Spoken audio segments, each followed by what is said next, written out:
कपास के एक्सपोर्ट में भारी इजाफा देखने को मिला है। इसका कितना असर भाव पर देखने को मिलेगा और आगे किस ओर जा सकता है बाजार, जानेंगे पूरी रिपोर्ट इस वीडियो में। नमस्कार, मैं हूं शिवांगी और आप देख रहे हैं एनसूरवा एग्रो का डिजिटल पेज। कपास के एक्सपोर्ट में लगातार तेजी बनी हुई है। पिछले खरीफ सीजन में गुलाबी सुंडी ने कपास की फसल पर कहर ढाया था, जिससे उत्पादन में काफी गिरावट आई थी, जिसके चलते इस बार कपास का रकबा घटा है। जहां पानी की उपलब्धता नहीं होने के कारण किसानों के पास धान की फसल लगाने का विकल्प नहीं है, उन्हीं क्षेत्रों में कपास की बिजाई हो रही है। कपास की रिकॉर्ड कीमत मिल रही है। जिन किसानों ने स्टॉक करके रखा था उन्हें आज अच्छा मुनाफा हो रहा है।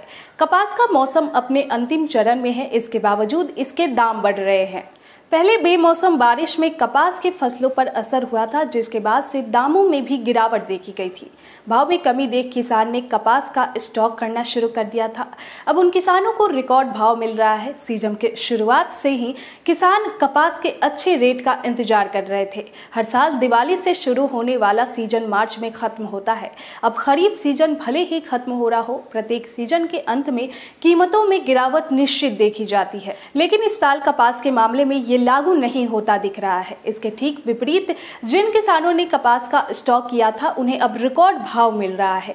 हालांकि कई जगहों के बाजारों में अब कपास की आवक बंद हो गई है, किसानों के पास कपास नहीं बचा है। वहीं जिन किसानों ने कपास का स्टॉक करके रखा था वो अब बेच रहे हैं और उन्हें अच्छा फायदा मिल रहा है।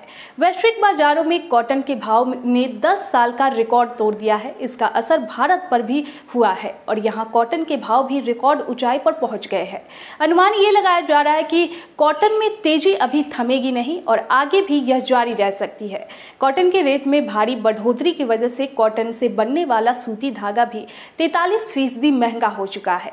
इसका असर सूती कपड़ों पर भी पड़ेगा और आगे आने वाले दिनों में ये महंगे होंगे। भारत सहित अमेरिका और मिस्र जैसे प्रमुख कपास उत्पादक देशों में उत्पादन कम हुआ है। भारत में भी इस बार प्रति एकड़ उत्पादन कम हुआ है। हरियाणा और पंजाब में तो कपास की फसल को गुलाबी सुंडी ने 70% तक नुकसान पहुंचाया है। वहीं चीन, पाकिस्तान, बांग्लादेश और ब्राजील जैसे देश लगातार कॉटन की खरीद कर रहे हैं। चीन द्वारा इस साल पिछले वर्ष के मुकाबले ज्यादा कॉटन खरीदा गया है। चीन बाजार जानकारों का कहना है कि चीन के पास अब स्टॉक काफी कम रह गया है, इसीलिए वह अपनी घरेलू मांग पूरा करने के लिए स्टॉक कर रहा है। निर्यात मांग काफी अच्छी बने रहने और आवक कम होने की वजह से कपास के भाव को एक सपोर्ट मिल रहा है। कपास के भाव में पिछले कुछ वर्षों में हमने अच्छी डिमांड के साथ भाव भी काफी अच्छे देखे हैं। कपास के भाव में कुछ तेजी और बनी रह सकती है, उसके बाद इसके भाव में गिरावट दर्ज की जाएगी। आगे कोई भी रिपोर्ट निकल कर आती है तो आप तक जरूर पहुंचाएंगे। तब तक के लिए बने रहे हमारे साथ।